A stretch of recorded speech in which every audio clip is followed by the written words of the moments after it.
Finality's Auger has always been good, criminally underrated really since its release, but a recent patch has skyrocketed its ease of use and its overall potency to the point where it can be somewhere around maybe the top 1 heavy weapons in the game.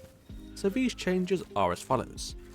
An instant reload on turret cast, which is actually huge, makes it much more fire and forget like Anarchy, and you don't have that awkward interaction where you want to fire a second or third turret but forgot to previously reload. Alternatively, you can utilise this to seamlessly swap to standard fire mode if you want regular linear fire shots while the turret does its thing.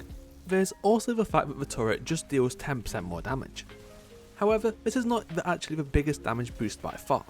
The real damage boost comes from the fact that marking your enemy in alt fire mode will cause the turret to fire additional shots at them throughout its entire 25-second duration, which is a triple barrage of hits instead of a regular one, absolutely critical to have active at all times.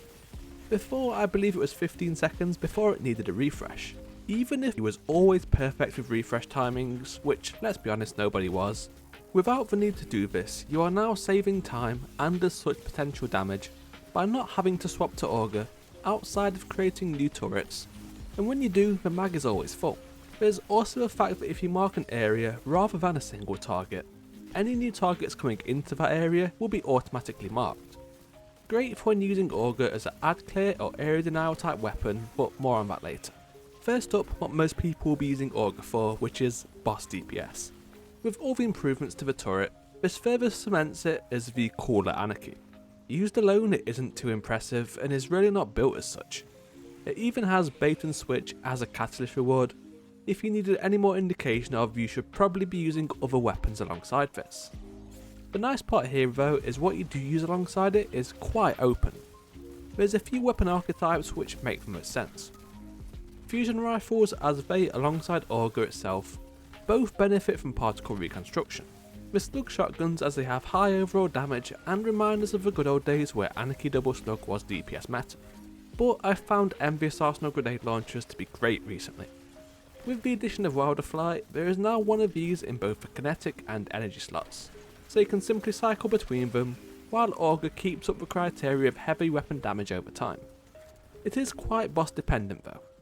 For burst phases, something like unvoiced double slug with redirection and bait and switch would be preferred. But on a much longer damage phase, such as Atrax and Vesper's Host, you will want weapons with more total damage. Maybe even having one of two weapons be a primary to ensure you are never fully out of ammo. Or external options such as activity surges or champions may impact your decision. Point is, you can go a lot of ways with Finality's Auger and still get a lot out of it. And the ammo economy on Auger itself is completely unmatched. Each turret lasts 25 seconds and only requires 3 ammo.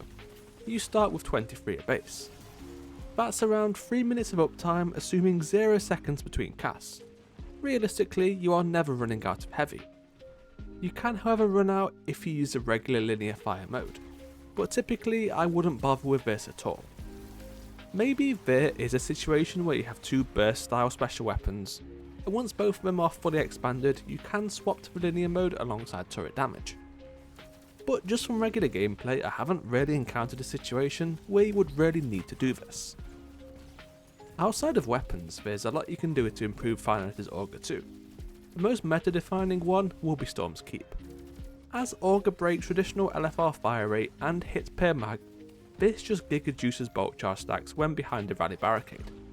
The passive damage added just between these two is absurd. Then you can still do whatever you want on top of that, as well as having access to T-Crash. Any dungeon and raid boss in the game or upcoming, this will always be a reliable way to get damage output without much effort. I'd clear linear fusion rifle might be a meme. Even with the seasonal one rolling Discord, nobody is ever really seriously doing this. But Auger also breaks this rule, mainly because of the turret's ridiculous ammo economy and most importantly functioning absolutely nothing like a regular linear. It can be used anywhere to great effect. If you're in a GM, you can place a turret and mark an enemy dense area or area where you know enemies are going to spawn in next. It's just as good as having an extra teammate. Unstoppable is also available for this weapon archetype. The marked area can even be moved mid-turret if you want extra maintenance for extra output. But even at the absolute worst case scenario of just firing a turret and marking nothing, just going on and doing whatever you're doing, it's still extra passive damage which will automatically fire at whichever enemies happen to be the closest. Having an option like this where the effort to output is this incredibly low is great for activities where you need to focus your attention on additional mechanics. Maybe something like Percy's Encounter in Spire, where you need to connect the nodes but ideally don't want to be exploded by supplicants every 5 seconds. The Auger can have your back in these kind of situations. If you've not acquired Finality's Auger yet, hate to be the bearer of bad news, but it is a dungeon exotic. From Sundered Doctrine say you will be at the mercy of RNG. Though do as many drop rate boosting challenges as you can before getting weekly clears, as these help a bunch.